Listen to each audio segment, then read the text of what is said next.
नमस्कार। आज हम बात करेंगे उन लोगों के बारे में जिनकी तरफ हम खिंचे चले जाते हैं। मतलब वो लोग जो बिना कुछ कहे भी काफी आकर्षक लगते हैं। क्या है उनका राज? चलिए आज इसी को समझने की कोशिश करते हैं। कभी सोचा है कि ऐसा क्यों होता है? कुछ लोग होते हैं ना जो कमरे में आते ही सबका ध्यान खींच लेते हैं, बिना कोई खास कोशिश किए। तो बात यह है कि असली आकर्षण का लेना देना लुक से उतना नहीं है जितना कुछ खास सामाजिक स्किल से है। तो आज हम किन चीजों पर बात करेंगे? पहले समझेंगे कि आकर्षण का असली मतलब क्या है, फिर देखेंगे कि शांत आत्मविश्वास क्या होता है, सुनने की कला की ताकत क्या है, और सबसे जरूरी, रोज की जिंदगी में इन स्किल्स को कैसे प्रैक्टिस करें। तो चलिए सबसे पहली और सबसे बुनियादी बात से शुरू करते हैं। आकर्षण इस बारे में नहीं है कि कोई कैसा दिखता है, बल्कि इस बारे में है कि वो किसी को कैसा महसूस कराता है। देखिए, एक बहुत मशहूर बात है कि लोग शायद ये भूल जाएं कि आपने क्या कहा या आपका चेहरा कैसा था, लेकिन वो ये कभी नहीं भूलते कि आपने उन्हें कैसा महसूस कराया। और यही असली आकर्षण की जड़ है। आज की जो भागदौड़ भरी जिंदगी है, उसमें अगर कोई किसी को सुकून के 2 पल दे दे तो उसकी तरफ खिंचाव होना बहुत नेचुरल है। अच्छा, इसे ऐसे समझिए। एक होता है किसी को इम्प्रेस करना और दूसरा होता है किसी से कनेक्ट करना।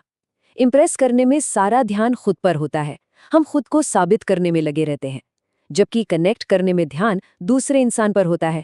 आकर्षक लोग ध्यान खींचते नहीं हैं, लोग खुद ब खुद उन्हें ध्यान देना चाहते हैं। अब आते हैं आत्मविश्वास पर।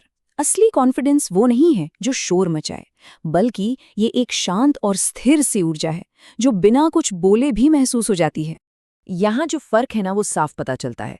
जो लोग बहुत जोर से या बहुत तेजी से बोलते हैं, वो अक्सर अपनी घबराहट छुपा रहे होते हैं, जबकि एक असल में आत्मविश्वासी इंसान को कुछ भी साबित करने की जरूरत नहीं होती।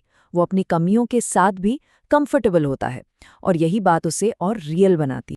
तो असल जिंदगी में ये लोग कैसे होते हैं? ये वो लोग हैं जो शांत रहते हैं, जिन्हें हर खामोशी को भरने की जल्दी नहीं होती। उन्हें बाहरी तारीफ की कोई भूख नहीं होती। उनका सुकून उनके अंदर से आता है। और ये है सबसे काम की बात। जब किसी का व्यवहार शांत और स्थिर होता है, तो आसपास के लोग सुरक्षित महसूस करते हैं। और ये जो सुरक्षा की भावना है ना, यही अपने आप में एक बहुत बड़ा आकर्षण पैदा करती है। चलिए अब उस स्किल पर आते हैं जिसे हम सबसे ज्यादा नजरअंदाज करते हैं, लेकिन रिश्ते बनाने के लिए ये सबसे ज्यादा जरूरी है। सुनना। सुनना सिर्फ एक काम नहीं, ये एक कला है। और ये शायद आजकल की सबसे बड़ी प्रॉब्लम है बातचीत में। हम सुनने के लिए नहीं सुनते, हम सुनते हैं जवाब देने के लिए। जैसे ही कोई कुछ बोलना शुरू करता है, हमारे दिमाग में जवाब तैयार होने लगता है, और बस वहीं पर वो जो कनेक्शन बनना चाहिए था, वो टूट जाता है। तो गहराई से सुनने का मतलब है अपना पूरा का पूरा ध्यान सामने वाले इंसान पर लगा देना।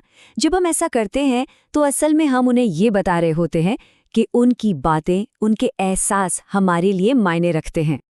और यही इस पूरी बात का निचोड़ है। कभी कभी लोगों को हमारी सलाह की जरूरत नहीं होती, उन्हें बस किसी ऐसे इंसान की जरूरत होती है जो उनकी बात को बिना जज किए बस सुन ले, जो उन्हें ये महसूस कराए कि वो अकेले नहीं है। अब आते हैं उस चीज पर जो आज के सोशल मीडिया के जमाने में सबसे मुश्किल हो गई है, असली होना। हर कोई एक परफेक्ट चेहरा दिखाना चाहता है, लेकिन सच तो यह है कि असली आकर्षण हमेशा सच्चाई में ही मिलता है। और इन दोनों के बीच का जो फर्क है ना, वो फौरन महसूस हो जाता है। एक नकली मुखौटा लगाकर रखने में बहुत मेहनत लगती है और लोग उस नकलीपन को पकड़ लेते हैं। वहीं जब कोई इंसान असली होता है तो उसके साथ रहना बहुत आसान और आरामदायक लगता है, कोई दिखावा नहीं होता। ये एक बहुत बड़ा वहम है कि हमें हर वक्त परफेक्ट दिखना चाहिए। असलियत तो ये है कि जब हम अपनी गलतियां मानते हैं, अपनी कमियां दिखाते हैं, तो लोग हमसे और ज्यादा जुड़ पाते हैं। आपकी सच्चाई ही आपको भरोसे के काबिल बनाती है। अब बात करते हैं उस एक गलती की जो बहुत से लोग अनजाने में कर जाते हैं और अपना आकर्षण कम कर लेते हैं। ये एक ऐसी आदत है जिससे बचना बहुत जरूरी है। और वो गलती है जरूरत से ज्यादा बोलना। जब कोई हर खामोशी को भरने की कोशिश करता है, तो धीरे धीरे उसकी बातों का वजन कम होने लगता है। लोग उसे सुनना ही बंद कर देते हैं। इसके पीछे की साइकोलॉजी भी बड़ी दिलचस्प है। जब कोई कम बोलता है तो उसमें एक तरह का रहस्य बना रहता है। लोगों के मन में जिज्ञासा होती है कि वो और जाने। लेकिन अगर कोई पहली ही मुलाकात में सब कुछ बता दे, तो फिर जानने के लिए कुछ बचता ही नहीं है। तो हमने ये सारे आइडियाज समझ लिए, पर सवाल ये है कि इन्हें अपनी आदत कैसे बनाएं। खैर, अच्छी खबर ये है कि ये कोई पैदाइशी टैलेंट नहीं है, ये एक स्किल है जिसे प्रैक्टिस से कोई भी मजबूत कर सकता है। ये कुछ बहुत ही आसान और प्रैक्टिकल स्टेप्स हैं। रोज इन छोटी छोटी चीजों को करने से धीरे धीरे बहुत बड़ा बदलाव आ सकता है।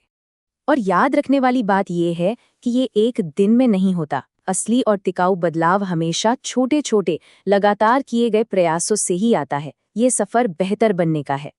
तो जाते जाते बस एक सवाल, आज से 30 दिन बाद हम खुद को कहाँ देखते हैं? क्या हम वैसे ही रहना चाहते हैं या फिर वो इंसान बनना चाहते हैं जिसकी मौजूदगी ही दूसरों को अच्छा महसूस कराए? देखिए, खुद को पूरी तरह बदलना नहीं है, बस हर रोज थोड़ा सा बेहतर बनना है।